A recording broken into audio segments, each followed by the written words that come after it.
मित्रों, जहाँ तक जाति व वर्ण का सवाल है, शास्त्र इस पर फैसला करने के लिए किसी हिंदू को विचार करने के लिए कभी अनुमति नहीं देते।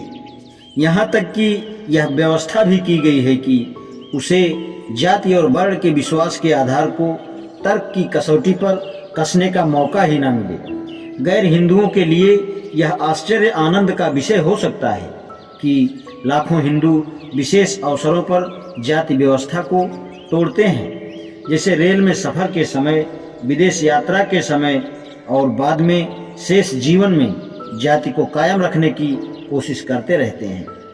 यदि इस अवधारणा की व्याख्या की जाए तो मालूम होगा कि हिंदुओं के विवेक व तर्क शक्ति पर एक और ताला भी लगा हुआ है। मनुष्य का जीवन सामान्य तौर पर आदतन और बिना विचार वाला होता है, यानी अपने जीवन के अधिकतर काम बिना सोचे विचारे ही करता है।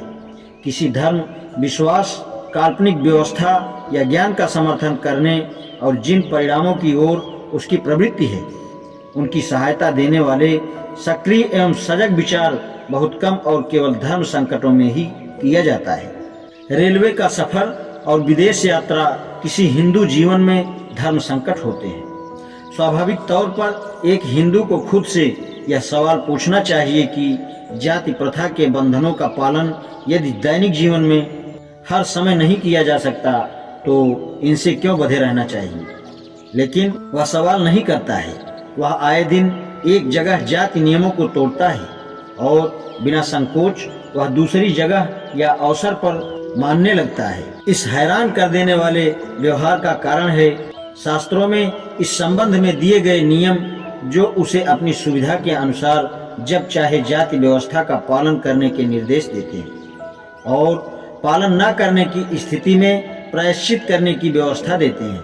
इस प्रकार प्रायश्चित के इस सिद्धांत से शास्त्रों ने जो समझौते की भावना का मार्ग पकड़ा है, उसने जाति प्रथा के लिए एक संजीवनी का काम किया है और जाति अभी तक कायम है। इससे चिंतनशील विचारों की अभिव्यक्ति का तो मानो गला ही घोट दिया, नहीं तो इन चिंतनशील विचारों द्वारा जाति की अवधारणा ही मटियामेट हो जाती है।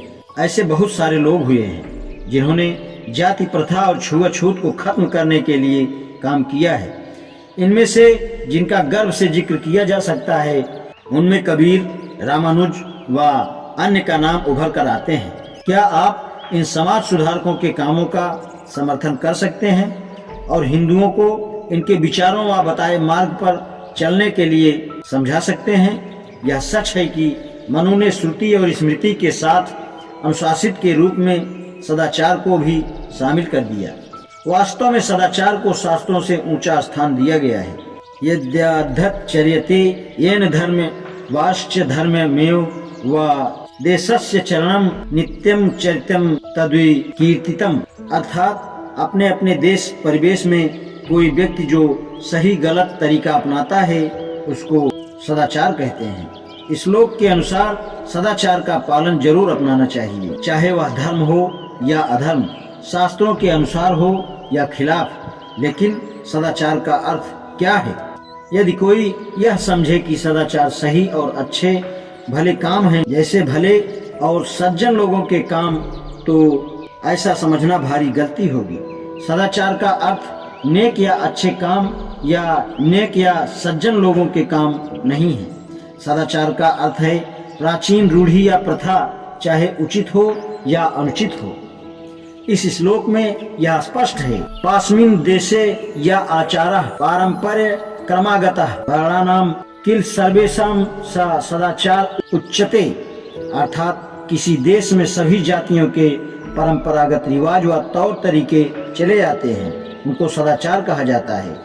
स्मृति में हिंदुओं को यह साफ आदेश दिया गया है कि यदि देवताओं के कार्य भी श्रुति व स्मृति के विपरीत हैं तो उनका पालन नहीं किया जाना चाहिए। मानो लोगों को इसलिए सचेत किया गया है कि कहीं ऐसा ना हो कि भले काम और भले लोगों के कामों को ही सदाचार समझ लें, और इस डर से भी कि कहीं लोग सदाचार का अर्थ यही समझकर भले लोगों का अनुसरण करने लगे। स्मृतियों, शास्त्रों एवं हिंदुओं को स्पष्ट शब्दों में आदेश किया गया है कि वे देवताओं के भी अच्छे कामों का अनुसरण नहीं करें। यदि वे स्मृति व श्रुति और सदाचार के खिलाफ हो सकता है कि यह बात सुनने में बहुत अजीब लगी, बहुत ही विकृति लगी, लेकिन यह सच है कि शास्त्रों का हिंदुओं को आदेश है, न देव चरितम चरित। किसी भी सुधारक के शास्त्रागार में तर्क और सदाचार, नैतिकता दो शक्तिशाली हथियार होते हैं और उसे इनके प्रयोग से रोक देना उसे काम करने के अयोग्य निष्क्रिय करने जैसा है। जब लोगों को यह सोचने की स्वतंत्रता ही नहीं है कि क्या यह तर्क और बुद्धि के अनुसार है या नहीं, तो आप जाति को कैसे समाप्त कर तोड़ पाएंगे। आप जाति के तर्क व नीति पर ही विचार करने के लिए स्वतंत्र नहीं है तो जाति को कैसे खत्म कर पाएंगे। जाति के चारों ओर जो दीवार बनाई गई उसे तोड़ना कतई संभव नहीं है, वह अभेद्य है और जिस सामग्री से यह दीवार बनाई गई है उसमें तर्क और सदाचार जैसा कोई ज्वलनशील चीज नहीं है जो इसे जला सके। इस सच्चाई के साथ इसमें यह भी जोड़ दीजिए, इस मजबूत दीवार के पीछे उन ब्राह्मणों की सेना खड़ी है जो समाज का बुद्धिजीवी वर्ग कहलाता है।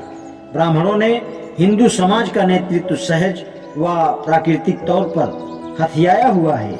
यहाँ कोई भाड़े के लिए लाए हुए सिपाही नहीं है, वे अपनी मातृभूमि के लिए मर मिटने वालों की फौज हैं। अब आप समझ सकते हैं कि मैं क्यों ऐसा सोचता हूँ कि हिंदुओं में जात की दीवार को तोड़ना लगभग असंभव क्यों है।